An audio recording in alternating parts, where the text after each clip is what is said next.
Hi all, the videos on Intel CPU's bending have been my most watched last year. So this is the analysis of AMD's AM5 platform from Mechanical Engineer.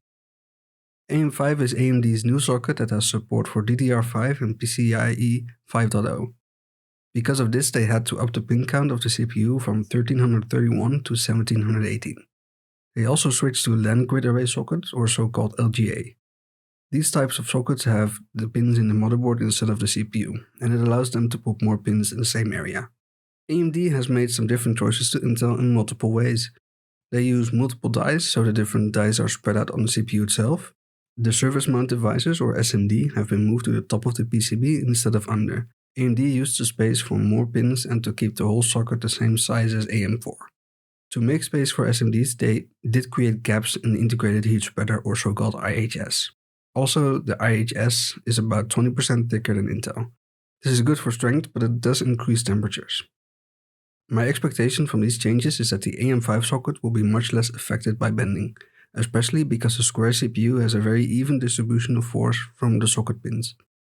I built the model in a similar way to the Intel CPU. Thanks, by the way, to Derbauer for sending me some of the measurements on the IHS, because I don't have any of these CPUs to measure.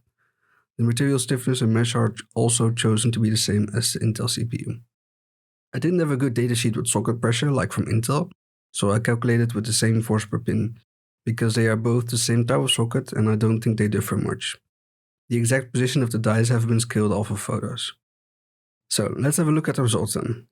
The AMD CPU bends with about 25 micron compared to the Intel at 29 micron.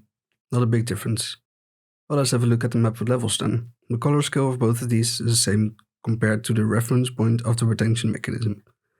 AMD has more of a cross shape with levels in green, and the four corners are close to the same level as the middle. Looking at Intel, the top and bottom edges are obviously higher than the middle across, but the bending is pretty even. If I add the position of the dies, it becomes more clear. The level difference at the die is larger for Intel than for AMD. Still 25 micron for Intel and 15 for AMD. But parts of the die for AMD are also at 25 micron, so it seems kind of even. The thickness of the AMD is really dependent on the size of the cooler. Having a slightly smaller CPU cold plate has a large effect on the thickness of thermal compound. For the AMD CPU, it also helps that the higher part of the IHS is only a small area. This is easier for the CPU cooler to push down onto the pins. I'm not sure how much of that will really happen. So, to conclude, from this analysis it seems that the AMD CPU bends about the same height as the Intel CPU, but in a different pattern. The results are also so close that I can't really count out the other influences, like the CPU cooler tensioning mechanism and the behavior of the socket pins. In the future, I'm going to search for physical measurements and tests either to confirm or deny my analysis. Please send a comment below if you have any questions or observations, and have a nice day.